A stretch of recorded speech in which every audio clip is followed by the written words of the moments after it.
I've seen it in the six figures, hundreds of thousands of dollars. I mean, most people's largest asset these days is yet to be taxed. Their 401k or their IRA balance.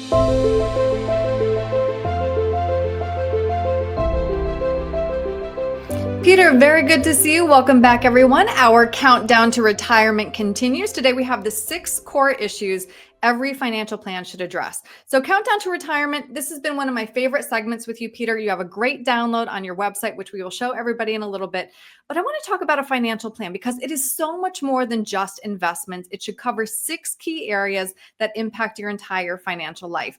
Even if one is missing, your plan may fall short. So, the first issue is a question. Is my plan aligned with my goals? How do I know?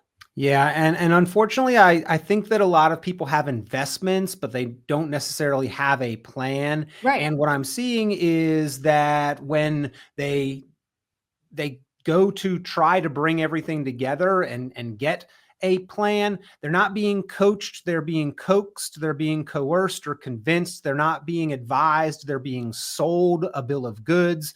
I have a real problem with that, and I get on my soapbox and preach about it, but like, we need to be making sure and much more confident that our plan is aligned with our goals.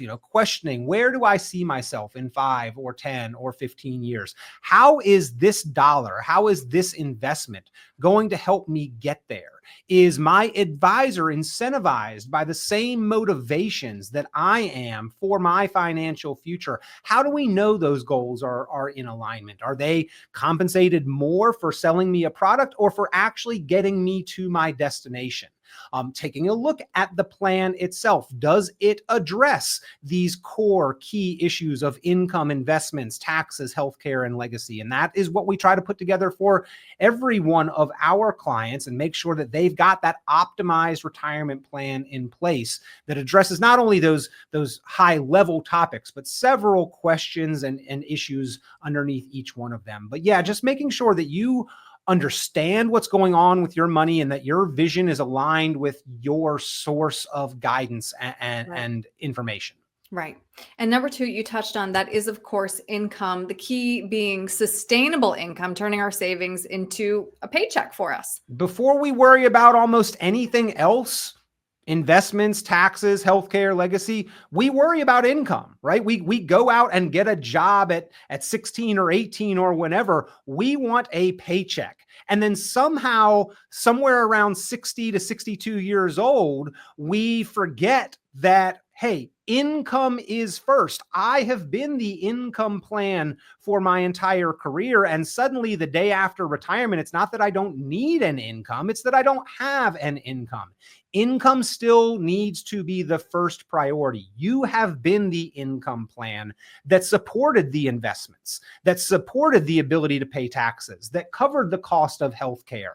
And eventually your hard work and your income is what is going to allow you to leave a positive and impactful legacy for your loved ones. So income is first. It does not stop the day after, the decade after retirement. You have to have a plan that addresses and fills that need for income. Mm-hmm. And then next we do have investments. This is what a lot of people focus on, but it's so much more than just, your portfolio. What do we need to consider here? Yeah. Do you have personalized strategies with a long-term outlook with diversified options included? Are dollars doing different things? Is everything correlated in just 2 or 3 mutual funds? Or do you have a diversified portfolio where different pieces are going to behave differently? And the reason why this is so important, money is a terrible multitasker. Money can be safe, it can grow, it can provide an income, or it can be liquid. Like, those are the 4 things that a dollar can do, but no one dollar can do all of those effectively. So we have to have some diversification of location and allocation. So bank money is about safety and liquidity. Money in the market is more about growth. Money in bonds and real estate and annuities, more about safety and growth or income. And you get to choose which one is perhaps more important to you at the moment. But no one investment option does all of these things universally. And that's why in the investment portfolio, we need to look at what are the goals and how is each dollar working to help us achieve a diverse collection of goals that we might have. Mm-hmm.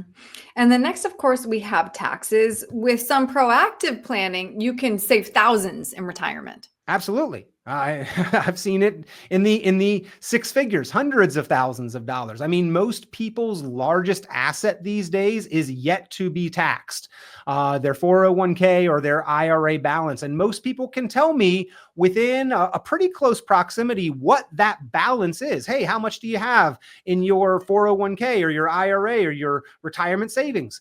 Now, how much are you going to pay in taxes on that balance over your lifetime? And I get a blank stare. Most people cannot begin to answer that question. You should be able to answer that question. You should quantify, what is my likely tax bill going to be? And there are different buckets. There are choices that we have for where to place our money with different tax implications. And the beauty is you can actually move locations. You can control that tax liability. So we help our clients strategize on how, when, what amount, what the cost is, and where the eventual benefit and break even point is for making some proactive, conscious tax planning decisions. Mm-hmm.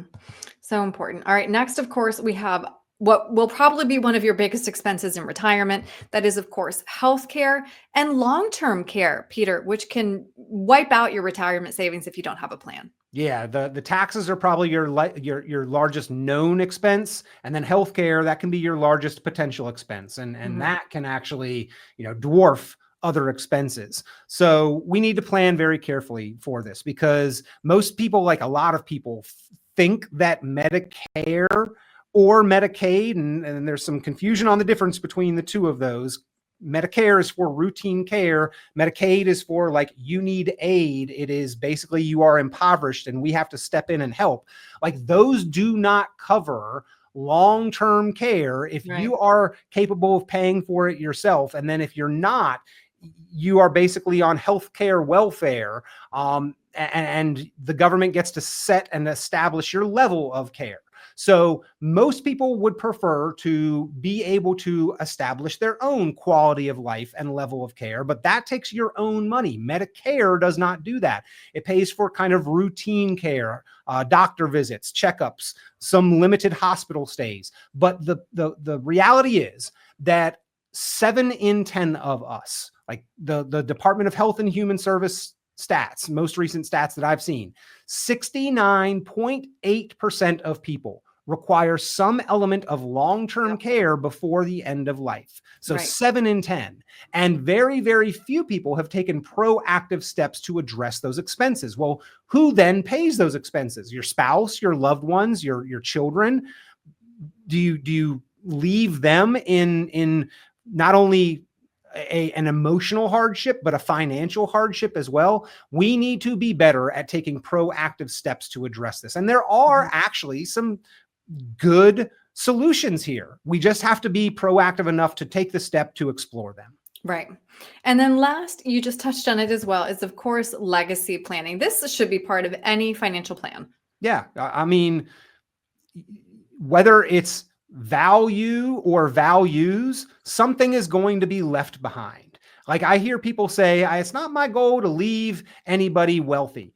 Fair enough. Like, that's not selfish. But the reality is that if you have a plan in place that you can be confident you will be self-sufficient, then more than likely something is going to be left behind. And you might as well go ahead and plan for it, because there are certain assets that are better to be left behind than others. And why not live the life that you want to live, happy, content, spend the money that you want to spend, but leave an effective legacy behind. And even if there is not a tremendous amount of actual wealth, that you are having conversations with your loved ones about the values that you want to pass to them, about how you've handled money and your affairs, and why, you are setting things up the way that you are. Estate planning, legacy planning should never be absent from a well-rounded, optimized retirement plan. I love that you're always thinking about the whole family, Peter. So Again, let's just remind everyone, you have so many great resources on your website, but chief among them really is this countdown to retirement. So walk me through how I go and get that download, please. Yeah, you would go to the website, which is richonplanning.com. It looks like richonplanning.com. You go to the resources tab, and then you go to the downloads, and the full countdown to retirement digital download is right there and available. And it's 10 guides, some background information. It's a lot of good content, I believe, and I hope you find value in it. So go there and download the guide. And if you've got any questions about any of this, like it's meant to get you thinking about, have I addressed these things? So it's got the 10 questions to know that you are ready for retirement. The 8 moments to move your money, the 7 financial myths, the 6 core issues that every plan must address. So there's a lot of content in there. And again, richonplanning.com, resources, downloads, go download the guide. And by the way, another great resource, we talked about addressing taxes. 919retired.com is the online retirement tax bill calculator. That is fantastic for knowing what your potential tax liability and expense might be. Yeah, that's important. All right. So we mentioned the website. How else can people get a hold of you? Give me a call, 919-300-5886, 919-300-5886. And as I mentioned, for all of our clients and for callers to this program, our goal is to put together for you an optimized retirement plan that addresses all of these 6 core issues. So if you'd like that optimized retirement, give me a call, 919-300-5886. Right. If your financial planner isn't addressing any of these 6 core issues, it might be time for a new financial advisor. Absolutely. Yep. All right. Peter, thank you so much for your time today. Erin. I appreciate it.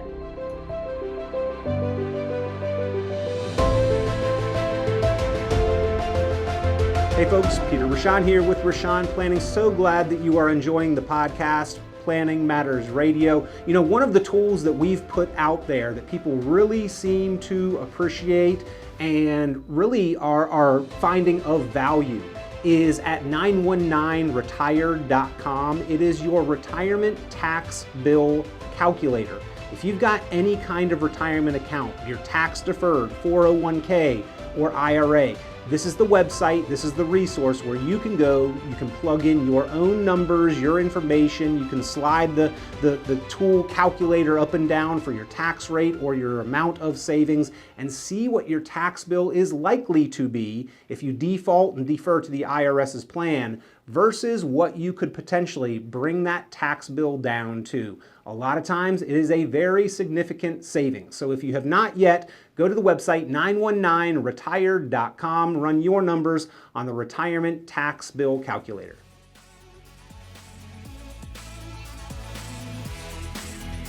This has been Planning Matters Radio.